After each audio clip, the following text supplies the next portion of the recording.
महाविकास आघाडीचं सरकार येईल त्याला पूर्णपणाचा तडा बसणार आहे असं ज्यावेळेला चित्र समोर येतं त्याला अशा पैकी टीका टिप्पणी केली जाते।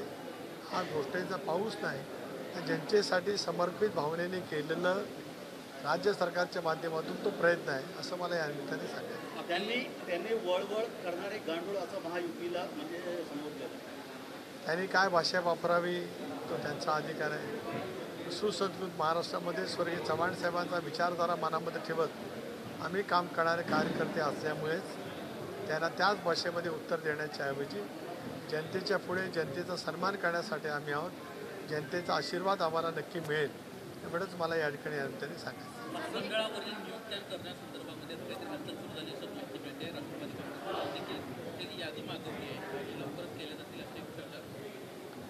आज आता आम्ही सर्वांनी मिळून जनसन्मान यात्रेवरतीच अधिक लक्ष केंद्रित केलेलं आहे। स्वाभाविकपणाने पक्षाच्यासाठी अविरतपणाने काम करणाऱ्या कार्यकर्त्यांना वेगवेगळ्या ठिकाणी काम करण्याची संधी कशी मिळू शकेल याचा प्रयत्न प्रदेशाध्यक्ष म्हणून माझ्या स्तरावरती चालू आहे। माझ्या पक्षाचे सर्व मंत्री यांच्यामार्फत प्रमुख पदाधिकाऱ्यांची चर्चा करून आम्ही लवकरच या संदर्भातला जो प्रस्ताव ज्या वेळेला महायुतीकडे मागण्यात येईल त्यावेळेला निश्चितपणाने आम्ही त्या ठिकाणी देऊ। सर, हिडनबर्गचा रिपोर्ट समोर आलेला आहे त्याच्यानंतर विरोधकांचे एक आक्रमक पाहायला मिळतं। असं म्हटलं जाते 12 ऑगस्टपर्यंत असणारं अधिवेशन 9 ऑगस्टला गुंडाळलं याचं कारण हाच रिपोर्ट येत होता। कसं बघतात ते हिडनबर्गच्या रिपोर्टवर पण आणि या आरोपांवर? मला आज संबंध महाराष्ट्रातल्या जनसन्मान यात्रेवरतीच अधिक लक्ष केंद्रित करून आम्ही फिरतो। विरोधकांना हिडनबर्गच्या अहवालाच्या बाबतीमध्ये काय बोलायचं आहे, विरोधकांच्या आघाडीमधल्या एखाद्या प्रमुख पक्षाला सुद्धा नेमकं काय बोलायचं आहे त्या अहवालाच्या बाबतीमध्ये त्याच्याबद्दलचं मला कुठल्याच काय बोलायचं नाही। कारण कोण मित्र आहेत कोण त्या बाबतीमध्ये विरोधातली भूमिका त्या ठिकाणी घेत आहेत त्यामुळे त्यावरती भाष्य करण्यापेक्षा सकारात्मक भूमिकेवरती आज जनतेपर्यंत पोचणं दादांचा बद्दलचा विश्वास अधिक दृढ होतो आहे। त्या संदर्भामध्ये जनतेशी संवाद करणं हेच आमचं या दौरा पाठीमागचा हेतू आहे। सर, राज्यात उद्धव ठाकरे आणि मनसे यांच्यामधले 2-3 दिवसाला वाद पाहायला मिळतात। काल शेण फेकणं प्रकार झाले एकत्र गाड्यांची तोडफोड झाली आहे। राजकारणाचा स्तर वारंवार ढासळला जातो।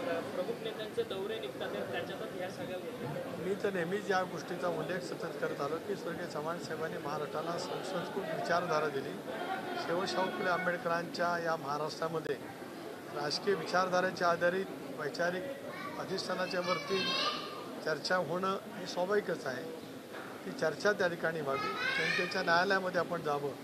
अशा पद्धतीची टीका टिप्पणी एकतर ज्या पद्धतीने केली जाते आहे ती सुद्धा महाराष्ट्रासाठी योग्य असं मी स्वतः त्या ठिकाणी काही मानत नाही।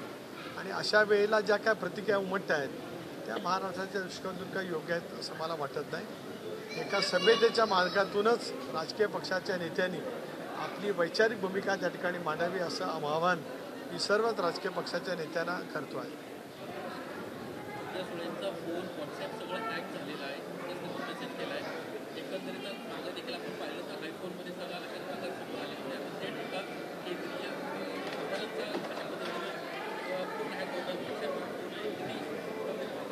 या सर्वच बाबतीमध्ये संसद रत्न तज्ज्ञ असल्याच्यामुळेच विरोधकांच्या वरती आरोप करण्यापेक्षा काही वेळेला तांत्रिक बाबीमुळे सुद्धा काय घडू शकतं मला माहीत नाहीत। कारण आता आपण प्रश्न विचारल्यामुळे नेमका त्या काय बोलल्या आहेत त्याची माझ्याकडे माहिती नाही। मला असं वाटतं की ज्या वेळेला काही तांत्रिक बाबी घडत असतात, अनेक वेळेला घडतात, अनेक वेळेला अनेकांचे फोन हॅक होतात, पण केवळ विरोधकांना सरकारला लक्ष करणं टीका टिप्पणी करणं याच्यावरती धन्यता बाळगणारे काही जी काही व्यक्ती आहेत की त्यापैकी टीका टिप्पणी करत राहतात। साहेब अजितदादा नाशिक जिल्ह्याच्या दौऱ्यावर आले होते त्यावेळेला त्यांनी कांदा उत्पादक शेतकरी आणि व्यापाऱ्यांची माफी मागितली का आमच्याकडून चूक झाली। मात्र जयंत पाटलांनी सांगितलं का हे जो हौद से गई जो धूम से गई वो हौद से नाही आला। हे कसं आहे की कोणाला काय उशीर झाल्याचं वाटतं, उशीर त्यांना असा झाला आहे आत्ता की आता ते सत्तेपासून उशिरा गेलेले आहेत पुढे, त्याच्यामुळे त्यांच्या मनातली जी खरी मळमळ आहे ती बाहेर पडते आहे। अजितदादांचं व्यक्तिमत्व महाराष्ट्राने गेले 35 वर्ष अनुभवलेलं आहे।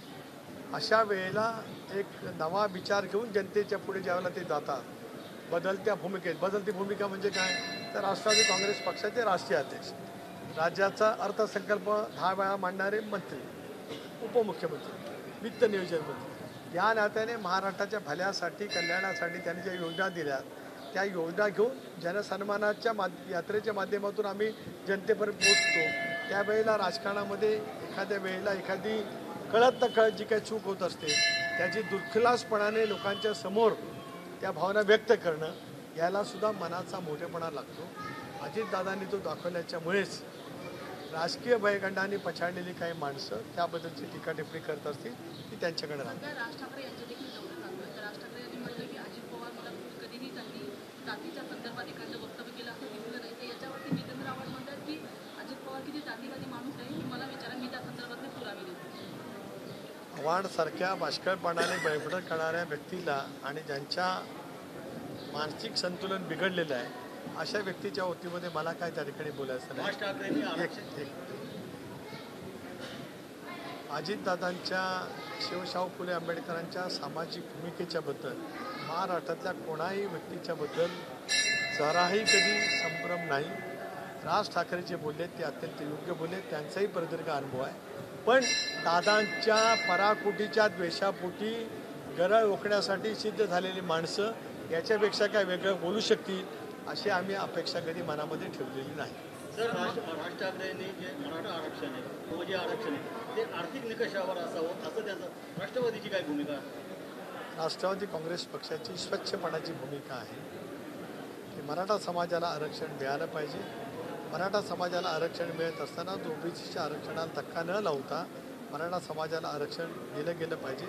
सकल मराठा समाजाने ज्या पद्धतीने गेल्या अनेक वर्ष आंदोलन केलेलं आहे त्या दृष्टिकोनातून महायुतीच्या सरकारने आरक्षण दिलेलं आहे. ते आता आरक्षण टिकवण्याची जबाबदारी सरकारची आहे आणि सरकार त्या पद्धतीने काम करत आहे. तर महाविकास आघाडीतून मुख्यमंत्री पदासाठी पुन्हा एकदा उद्धव ठाकरे यांना संधी दिल्या जाणार असं बोललं जाते. महायुतीतून चेहरा निश्चित झाला आहे का आणि तुम्ही या संधीकडे कसं पाहता? एकदा महाविकास आघाडीकडनं चेहरा कोण आहे, कारण इतके गुडघ्याला बाशिंग बांधून त्या ठिकाणी व्यक्ती बसलेल्या आहेत. एका पक्षातच बसलेले अनेक आहेत. एका पक्षातच गुडघ्याला बाशिंग बसलेले अनेक आहेत. एका पक्षातच गुडघ्याला बाशिंग बांधून बसलेले अनेक आहेत आणि त्याच्यामुळे त्यांचा चेहरा खरा काय ते आता याच्यावरती रिॲक्शन उद्या सकाळी उठून ज्यांची पत्रकार परिषद होते त्यांच्याकडनं येईल. बाकी काँग्रेसमधली सुद्धा रिॲक्शन त्या ठिकाणी येणार आहे. त्यामुळे त्या विषयावरती काही आमच्याकडे असं काही कारण नाही. महायुती सक्षमपणाने या निवडणुकीला मुख्यमंत्र्यांच्या नेतृत्वाखाली सामोरं त्या ठिकाणी जाणार आहे. एकनाथराव शिंदे, देवेंद्रजी फडणवीस, अजितदादा यांच्या नेतृत्वाखाली महायुती विधानसभेच्या निवडणुकीला सामोरं जाईल. रेणुका मातेच्या चरणी आज ज्या पद्धतीने आम्ही नतमस्तक झालो, जनसन्मान यात्रा आम्ही ज्या पद्धतीने करतो, त्यामुळे आम्हाला पुन्हा एकदा महाराष्ट्राच्या जनतेची सेवा करण्याची संधी. एबीपी माझा, उघडा डोळे बघा नीट.